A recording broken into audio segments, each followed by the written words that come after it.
Well, well, well. Here's Mama Bloom's brood.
Well, it's morning in the Bloom home, and Hopper is sleeping, if not peacefully, a trifle noisily, as Mama says. Jake, get up.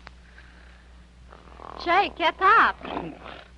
What? Get up, Jake, huh? Mama, why do you do this to me? I'm sleepy. Jake, for the 15th time, I said you should get up. Mama, it's all right. I heard you. Come on, please, and don't aggravate me, huh? All right, Mama, let me one more little snooze. Mama, what time is it? The clock already says it's an inch past 7 o'clock.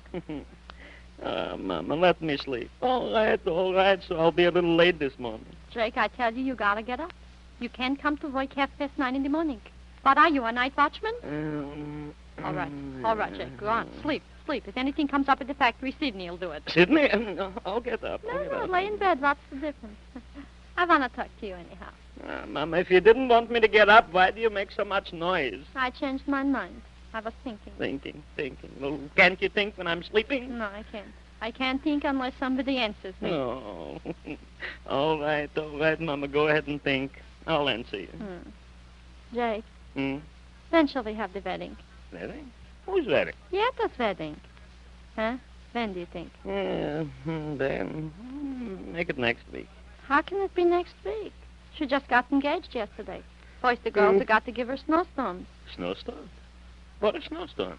Jake, I'm surprised at you. In this country, when a girl gets engaged, all the other girls get together and give a party. And they give her some kind of presents, like things for the kitchen. That's what you call snowstorms. Snowstorms? Mama, you mean shower. All right. Call it showers. It's still presents. Well, the whole thing, Mama, the whole thing is silly to me. Each one gives the other one presents, and in the end, they're all even. That's why it ain't silly. Each one gives the other one presents, and in the end, everybody's even. Nobody's lost nothing, and everybody feels good for 2 reasons. 2 reasons? What 2 reasons? In the first place, they give somebody something so they feel rich, and that makes them feel good. That's the first reason. And what's the second reason? In the second place, when it comes their turn, they get some things free themselves, so they feel good. So the whole thing works out. Everybody has some fun, and it don't cost nothing. It don't cost nothing. It don't cost nothing, no.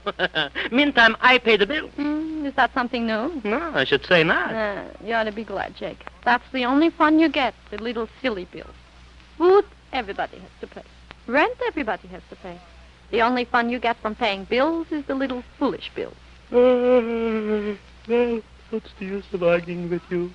You're always right. Because I'm right. Well, one thing is good. Yetta's getting a rich fella. Whatever you pay now, you'll save next year.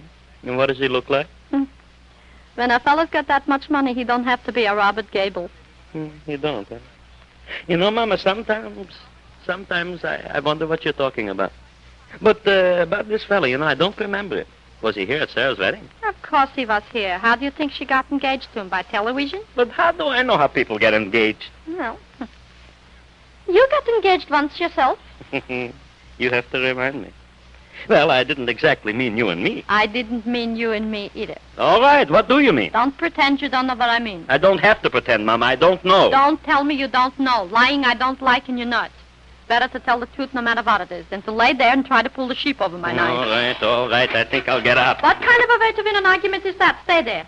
Just when I'm in the middle, you get up and run away. Mommy, you're talking like a fool. Yeah, maybe it's because I know who I'm talking to. Becky, I promise you I don't know what you're talking about.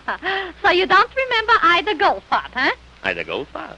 Ida Goldfarb? Yeah, Ida Goldfarb. And who is Ida Goldfarb? I didn't have to ask you that when I first met you. Oh, now I know. I thought so. Do you mean to tell me you're starting an argument about a girl I took out 24 and a half years ago? Ah. If you don't remember her, why do you know it's exactly 24 and a half years ago you took her out? I suppose you don't remember the night you took her to Coney Island, huh? She had on a red dress with a big black hat. She looked like a fool, and so did you. Yeah? How can you remember that 24 and a half years ago I looked like a fool? Jake, I look at you now, and it comes back to me right away. Oh, poor Ida. I wonder what became of her. I'll tell you. She lives in St. Louis, and she's married to a man in the real estate business. She's got 4 children, and one of her sons is married to a cousin of Mo Levine's wife's uncle, the deep one. Oh, I never liked her. Then why did you take her out? Were you mad at yourself? Well, I was new in this country, and the fella introduced me to her, and she invited me over to the house, so I wanted to pay her back. So I took her out, maybe twice. Maybe twice. Well, maybe 3 times. Maybe 3 times. If that's the way you figured numbers down at the factory, you would have been broke 20 years ago. 4 times you took her to Coney Island. I know. Twice you went walking. Once you took her to Max Wiener's restaurant for a meal, and she had roast lamb and 2 desserts. Mama, I can't understand you. How can you remember things that happened so many years ago? You know, if I was to ask you who was the King of England 3 years ago, you wouldn't know. No. If I was to ask you the name of the governor of the state, you wouldn't know or you couldn't remember. Maybe. But what Ida Goldfarb ate in Max Wiener's restaurant 20 years ago, you know every bite, including the dessert. Yeah, I'm no different than anybody else. Jake, if the fellow next door has his head cut off, everybody says that's too bad, and they forget it. But if they have a pain in their foot for 15 minutes, 30 years later, they can tell you every little thing about it. There's 2 different kinds of things in the world. Things that happen to us and the things that happen to other people. Well, Mama, I guess you're right. Sure, I'm right. Jake, Hmm? tell me one thing, and don't lie, huh? No. Did you ever kiss her? Well, I... Morning, folks. Oh, good morning, Yetta. Good Good morning. morning, Come Yvette. right in. Well, were Good you morning. surprised? Surprised? About what?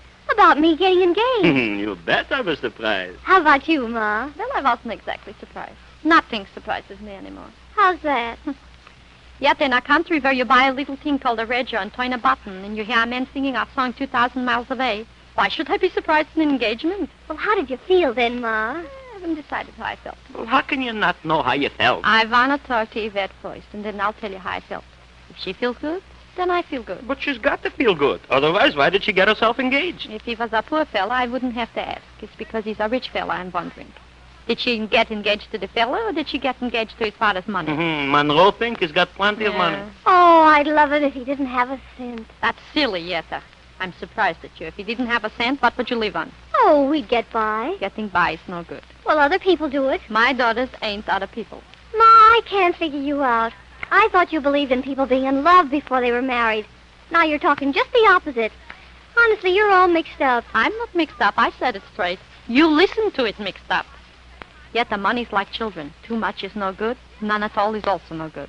It's like anything else. In the middle, it's fine. Mama, what are you talking about? I'm talking about does Yetta love him? Well, I told you I did. Then everything's all right. Now we can settle down and talk business. Yetta, when do you want to get married? Well, we thought a month from Tuesday. Why Tuesday? Why not? Is it against the construction of the United States to get married on a Tuesday? You mean the Constitution of the United States, Ma? I mean the law. But we thought we'd like to get married in the daytime instead of the evening. All right. If you want, you should get married in the morning. No, she can't. Why not? She can't. I have reasons. Ma, we want a noon wedding. It's more fashionable. You can't have it. Well, why not, Mama? It's your wedding. Papa, you run the factory. I'll run the wedding. Well, I don't see what difference it makes to you, Ma. It makes a lot of difference to me. Well, let her get married at noon. Yet, whose idea was it, this noon business? Mrs. Fink. I thought so. If brains was butter, Mrs. Fink'd have to eat dry bread. All the society people get married at high noon. High noon, low noon, noon in the middle, that's fine for them. Then when you get married at night, you don't break any rules because you ain't society people. Mama, maybe I'm crazy. But what difference does it make to you if she gets married in the morning, the afternoon, or the middle of the night? I'll tell you what difference it makes. Yetta, you and Harold think you'll have a good time. It's your wedding. So I want the other people to have a good time, too. Well, we're not going to keep them from having a good time. No, darling, I should say you're not. That's why the wedding has to be at night. Well, I don't understand. I think If you don't understand something, why do you keep talking? As long as you're talking, you can't learn nothing. That's why your mouth is fixed, so you can shut up yourself. And your ears, they keep open all the time, eh? But still, I don't understand. I'll tell you. Oh. People like us, all our friends, we ain't society people either.